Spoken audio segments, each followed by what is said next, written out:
Hello guys, and welcome back to the Healthy Not Complicated podcast. Today we're going to be talking about and diving into a topic that I'm asked about all the time. Does alcohol stop fat loss? Can you consume alcohol and still lose weight? Can you reach your goals? We're going to be breaking it down today, and the answer might not be what you want to hear. Now, most people think of alcohol in terms of calories and in terms of if it's high in sugar. So I think a lot of people know that things like cocktails that are high in sugar, not going to be the best option. Obviously, more sugar, more calories, and things like spirits, which are lower in calories. So a lot of people will gravitate towards a vodka soda in order to consume less calories, but it might not, and I guess spoiler alert, it really isn't about calories when it comes to fat loss. Yes, that is one component to it, but the main thing to consider when it comes to consuming alcohol is actually the alcohol itself, which isn't sugar, it's not a carbohydrate, it's not a form of fat, it's not a form of protein. It is actually a fourth macronutrient, and it behaves differently in the body than the other three do.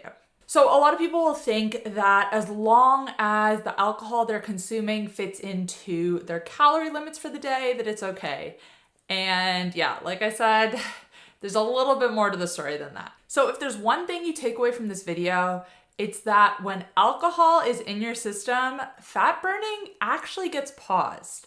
And this is because, I guess I'm jumping ahead a little bit, but this is because your body doesn't care about the calories that you just ate at dinner. It actually sees alcohol as a toxin, which it is, and it wants to get the alcohol out of your system as quickly as possible. So anything you eat while alcohol is in your system, it basically gets put on pause. It gets stored away for your body to deal with later until all of the alcohol is out of your system. And that is the key difference between alcohol and any other calorie source. So in today's episode, we're going to talk about how exactly alcohol stops fat burning. We're going to talk about what it does to your hormones, especially testosterone if you're a man, because that is another key component here. We're going to talk about how it depletes other nutrients, specifically magnesium and B vitamins, and the bigger impact that it has on your health, specifically causing inflammation, causing oxidative stress, and what that means for your health long term. And then most importantly, some solutions, because yes, we're going to be talking about, yes, alcohol isn't good for you in any way in terms of your physical health. And we'll get into why that is throughout this video, because I talked a little bit about how it's a toxin and it stops fat burning, but there is a little bit more to it than that. It does have a few more cons, some of which can be mitigated. So we're going to talk about solutions to that. What I really want to get across, because I know cutting alcohol entirely out of your life isn't practical for a lot of people. I know a lot of people will say it's easy, just cut it out, it's bad for you, end of story. But the truth is that alcohol does have some benefits in terms of, social benefits. So your physical health, nothing. It's not going to help you physically, but socially, there are benefits. It can loosen you up. It can make you more relaxed. It can make you more social. Of course, there's a tipping point, and we're going to get into that as well. But I guess there are ways to consume it in a better way when you do consume it, and we'll get into that towards the end of today's episode. Now, if you're new here, if you've never listened to the podcast before, my name's Kait. I'm a nutritionist. I mainly specialize in insulin resistance and blood sugar control and reversing these conditions naturally. So everything from just insulin resistance on its own to prediabetes, type 2 diabetes, PCOS, and all the associated diseases and conditions. That is my specialty. And of course, a lot of these tie in with metabolic health. And these can lead to weight gain and make weight loss difficult. So this is all relevant. And today we're focusing on alcohol and its impact on our body and our metabolic health and our fat loss or fat gain. I kind of touched on this at the start of the episode, but let's dive a little bit into what it means that alcohol is a toxin and how exactly it stops fat burning. So you can think of your metabolism like a traffic light. Normally, your body will burn carbohydrates and fat for energy if they're available, and depending on if you're not exercising and also depending on your metabolic health, protein plays a slightly different role in your body. Your body won't use it for energy as a default. But when alcohol comes in, metabolizing any other nutrient for energy gets put on hold. It's basically switching that traffic light to red. Everything stops and alcohol takes priority. And side note here, but this is also why when you consume alcohol after a workout, your muscle synthesis is downregulated. So it becomes a lot harder to build and to maintain muscle when you're consuming alcohol after a workout. So if you do a workout and then you head to the pub and you have a beer, it's going to slightly take away from the muscle you're able to build. It's going to take away from how quickly you're able to recover physically. I really want to stress that it doesn't have to be all or nothing. Basically, not everything, but there are pros and cons to a lot of things in life. And we don't have to look at everything so black and white. I know a lot of people get really caught up in trying to improve their health, and they get really caught up in these online communities that are very rigid with exactly what you can eat, exactly what you can do, and people can be very passionate about it. But I know that that is not practical for most people. And honestly, if you try to be perfect, you're going to end up failing because it's impossible to be perfect. I say this all the time, but it's important to make the best choices you can in any situation as often as you can.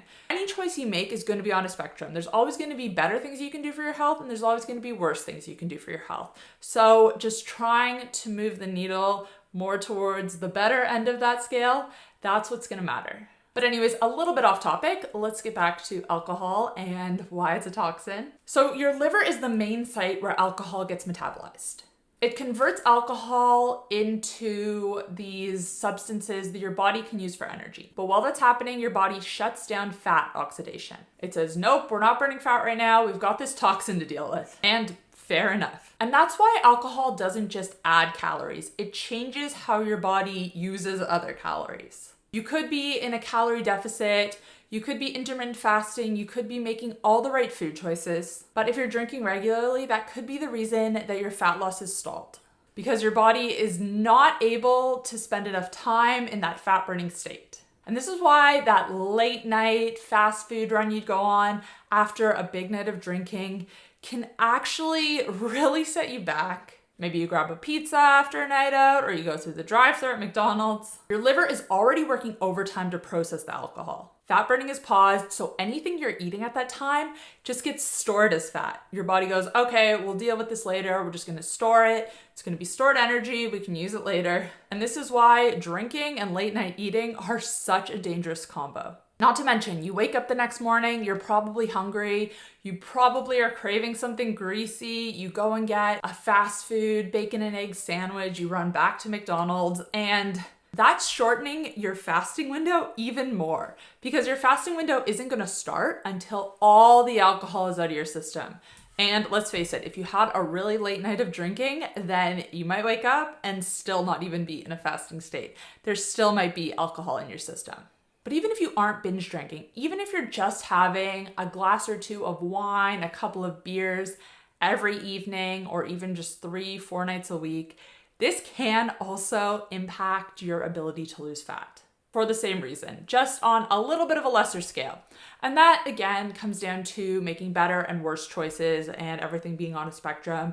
Of course, if you're just having one glass of wine a few nights a week, that's going to be way, way better than going on a huge binge drinking night on the weekends. But it's still not ideal. And if you're really struggling to lose fat and you can't figure out where you're going wrong, this could be why. Because I have a lot of clients who will come to me and they'll be feeling a little bit stuck. They'll feel like they were losing weight at first and their weight loss has plateaued. Now, sometimes this can be due to things like undiagnosed insulin resistance. Obviously, I talk about that all the time because when insulin levels are high, that also stops fat burning. Your body thinks that there's energy available, so it starts storing more fat instead of burning it, and you spend less time during the day in a fasted state, so you're burning fat less often.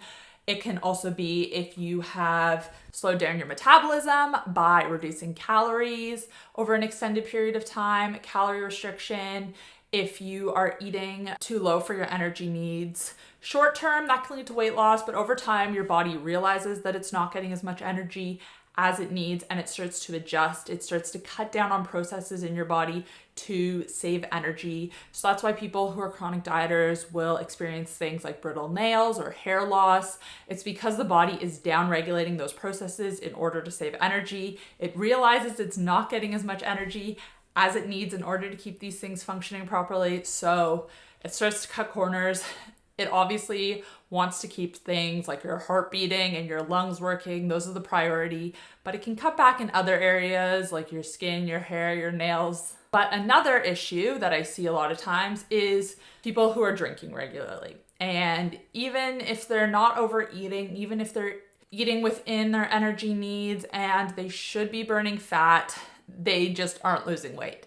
And it's because that wine every night, that couple of beers every few nights adds up. And not in terms of calories, as we said before, it adds up in the sense that it's taking more time away from your fat burning state and you're spending more time in fat storing. But let's talk about alcohol and hormones. And the main one we're going to focus on is testosterone for men. Alcohol lowers your testosterone from 20 to 25% within just a few hours of drinking. And that is a huge decrease. Now, testosterone, it isn't just a sex hormone. It's important for maintaining energy, for building and maintaining muscle, and also for fat burning. If testosterone is low, it is harder to burn fat. So this is just adding even more fuel to the fire, or I guess stopping the fire if the fire is fat burning.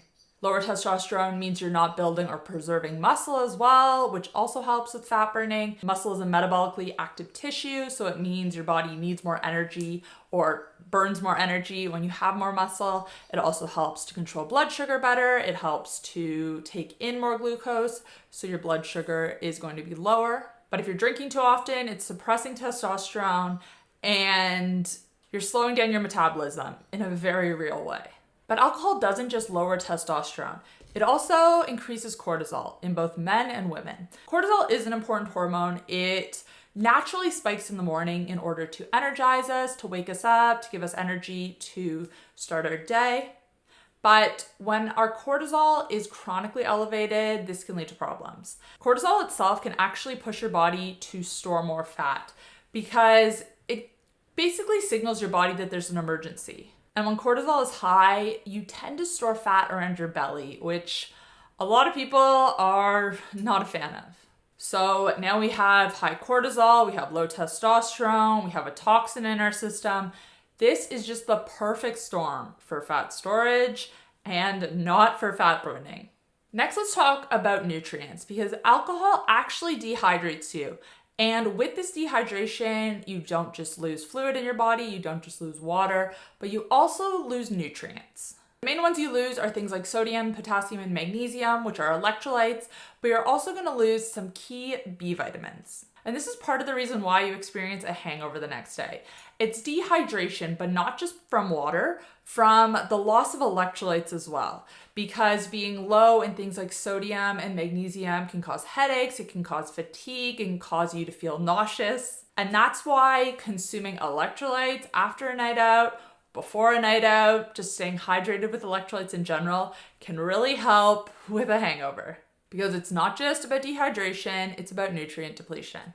Your body literally doesn't have the tools it needs to function optimally.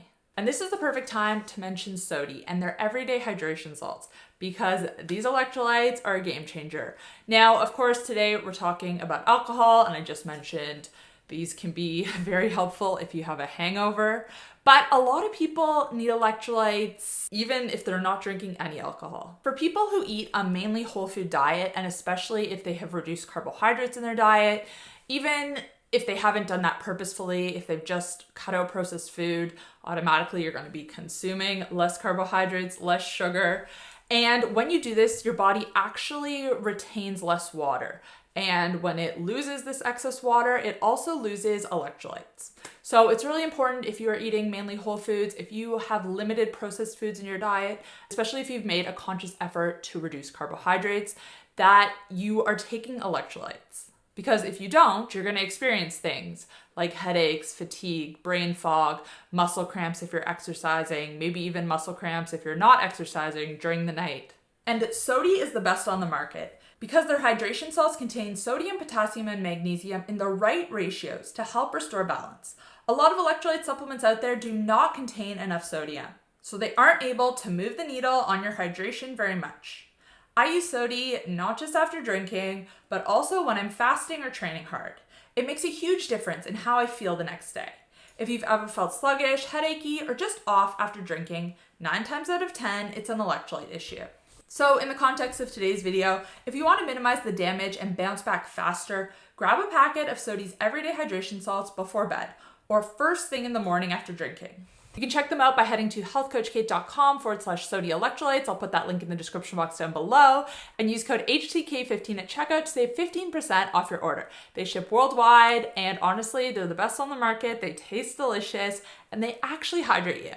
Which, like I said, very important if you're drinking, but also very important if you eat low carb, if you eat whole food, if you're exercising, if you live in a hot climate, if you're sweating a lot, if you use a sauna regularly, you need electrolytes. Okay, but now let's talk about the impact that alcohol has on your overall health long term. Because when you drink, it actually creates toxic byproducts. And these can damage your cells, they can cause oxidative stress, they can increase inflammation, all of which are linked in chronic disease. And this can contribute to long-term issues like fatty liver disease. It can increase your risk of insulin resistance, of prediabetes, of type 2 diabetes. And it can even accelerate aging because it is damaging your cells. So while the occasional drink or night out isn't going to totally derail you, you don't need to be paranoid about this, it is something to consider. Consistent drinking creates a lot of hidden damage over time, and you will start to notice the impact eventually. Now, like I said before, we are going to talk about some solutions here because you don't need to quit alcohol forever. Now, of course, if you have issues with addiction or if it is getting out of control, if you're relying on it, then of course that's a totally separate issue. But for today's purpose, we're assuming that you do not have these issues, that you are able to consume alcohol in a moderate amount. Because I have went through long stretches of time where I did not drink at all, or I just had like one occasional drink. And honestly, my physical health was probably at its absolute peak. Now, on top of that, I was also eating extremely healthy. I was limiting all excess sugar. I was probably over exercising. So in some ways my health was really good at that time, but in other ways it wasn't. But one way that my health wasn't good at that time was with my social life because I was very paranoid and very conscious about not drinking at all. I would say no to things. I would miss out on things. I would leave early because I was worried about getting enough sleep. And there is a trade-off there. Now, I'm not saying you have to drink to go out and enjoy yourself with friends. You absolutely do not, but that is a large component. And I know for a lot of people, there is some social pressure. And I'm not saying give into the pressure, but don't feel like you can never have another drink again. And don't feel like you have to be super stressed and say no to everyone and make it this big deal. Because I know at that time, I was just really worried all the time about what people were thinking, about my health, about what time I was going to bed. And that was doing more harm than good. So now I do have a balance. I will enjoy a few drinks here and there. And so here are some tips so that you can do the same and not have it impact your fat loss in any meaningful way. Now, I just want to re-emphasize that anytime you drink, fat loss is paused, and that's the trade-off. Now, that doesn't mean never drink with food.